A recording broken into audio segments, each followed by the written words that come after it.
Leaders. Ahmed Chameri, aujourd'hui, 2019, vous êtes un analyste politique. Oui. Vous connaissez bien l'histoire du pays et vous pouvez anticiper sa trajectoire. Comment vous voyez 2019 en Tunisie? Je suis préoccupé et inquiet. Parce que l'émiettement, l'extrême division et l'émiettement des forces politiques fait que les prochaines élections, si elles ont lieu, et j'espère qu'elles auront lieu, parce qu'on n'a pas le choix, une échéance a été fixée, une décision, c'est constitutionnel, et donc le risque, c'est d'affronter ces élections, cette échéance importante, dans une extrême division, et avec les islamistes d'un côté et le reste des formations très divisées et émiettées. Ça ne veut pas dire que les islamistes n'ont pas leurs problèmes. Ils ont un problème, mais ils ont une façon de les dépasser qui est liée à l'idéologie religieuse et des trucs. Par contre, les autres, c'est une extrême division. Et dans une situation économique sociale très préoccupante. Les indicateurs aujourd'hui économiques sont pour l'essentiel au rouge. Beaucoup de gens ne savent pas que vous êtes économiste, oui, financier de formation, en plus du sociologue. Oui, sont au rouge et c'est préoccupant. Et je veux dire, l'appui du FMI, d'abord, est conditionné. Et deuxièmement, il n'est pas sans fin, il a des limites. Hein. Et par conséquent, on peut glaner ici et là des soutiens des Émirats, du Golfe, etc., ou autres, mais ce n'est pas ça ce qui va faciliter. À cela s'ajoute le fait qu'il y a une confrontation que je déplore pour ma part, parce qu'elle est à bien des égards surfaite, hein, entre les autorités, le gouvernement, l'exécutif et la centrale syndicale. Et cette surenchère, par exemple, dans le domaine de l'enseignement, est en train d'atteindre un seuil très difficile à accepter. Donc la conjugaison de tous ces éléments font que si dans les mois qui viennent, les tout prochains mois, il n'y a pas une volonté de redressement de la situation, pour tenter de regrouper les forces modernistes et progressistes, pour tenter de faire face, sans exclusion, faire face au pôle islamiste, la situation risque d'être très préoccupante. Qui peut l'entreprendre? Qui est aujourd'hui capable de l'entreprendre? On bute là sur les fameux égos. Le tout à l'ego, j'ai appelé. Hein? Tout à l'ego. Il y a trop d'ego entre les différents. Et j'en parle à l'aise, je ne suis pas partie prenante. J'ai estimé que, à partir de 75 ans, j'ai estimé que c'est peut-être un peu tôt pour certains hommes politiques. Pour moi, en tout cas, c'est la limite. Je ne suis plus dans la politique active. Hein? Et donc, je ne suis pas concurrent d'un certain nombre de gens qui pourraient tenter ce pari et qui devraient tenter ce pari. Mais j'observe que parmi ces gens-là, dont un certain nombre sont mes amis, il y a une très grande difficulté à dépasser l'ego. Et c'est un problème qui va plus loin que les divergences politiques ou idéologiques. Prenons l'échiquier tel qu'il est actuellement, le paysage politique, et voyons quels sont les problèmes de divergence politique et idéologique. C'est très limité. Le Front populaire, par exemple, en son sein, il y a plus de divergences qu'il n'y en a avec d'autres partenaires. Donc s'ils ont pu résoudre les problèmes en leur sein, ils peuvent résoudre les problèmes avec les autres partenaires. Tout à fait.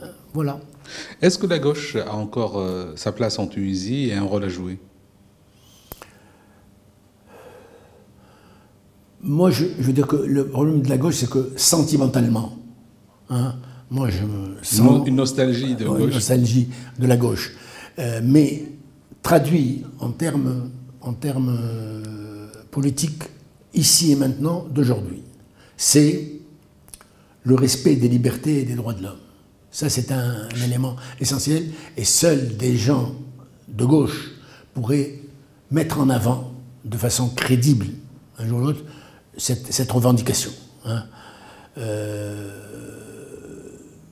Et puis, le choix moderniste. Alors, des pas ont été réalisés sur ce plan. Oui.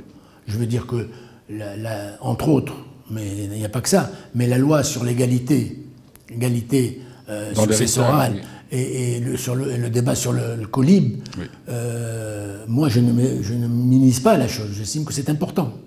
C'est vraiment important. Mais maintenant, il faudra voir dans la réalité ce que ça va donner. Mais c'est un choix qui n'a été possible que parce qu'il y a des gens qui ont une base de formation progressiste et de gauche. Absolument, absolument. Vous avez utilisé cette phrase célèbre maintenant, tout à l'ego et tous à l'ego. Ils ne risquent pas d'être un jour tous dans les égouts? J'espère ne pas être un oiseau de mauvais augure. Et j'espère que non, parce qu'il y a un certain nombre de potentialités et de personnes qui peuvent agir dans le sens de l'avenir de ce pays, pas tellement de génération, de la génération qui est venue après. Et donc je ne jette pas le bébé avec l'eau du bain. Hein. Je n'ose pas vous demander des noms. Non, je ne veux pas le bébé avec l'eau du bain. Mais quels sont vos pronostics pour 2019? Pronostics des scrutins?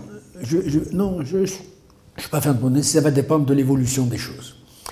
Si le pari peut être tenu dans les 3-4 mois à venir, en dehors du fait de tenir le pari de l'échéance de 2019, de la tenue des élections, parce que ça aussi, ce n'est pas quelque chose d'évident. Absolument, oui, oui. Mais en dehors de ça, si le pari peut être tenu pour qu'il y ait un processus d'unification, de rapprochement des courants, des tendances de type moderniste et progressiste et démocratique, l'issue de cette échéance peut ne pas être ce qu'elle est prévisible aujourd'hui. Aujourd'hui, on risque, si on continue de cette façon, de faire le jeu d'un cavalier seul, d'une tendance, encore la tendance islamique, hein, qui a la légitimité de sa présence, je n'en discute pas, mais pas pour être hégémonique.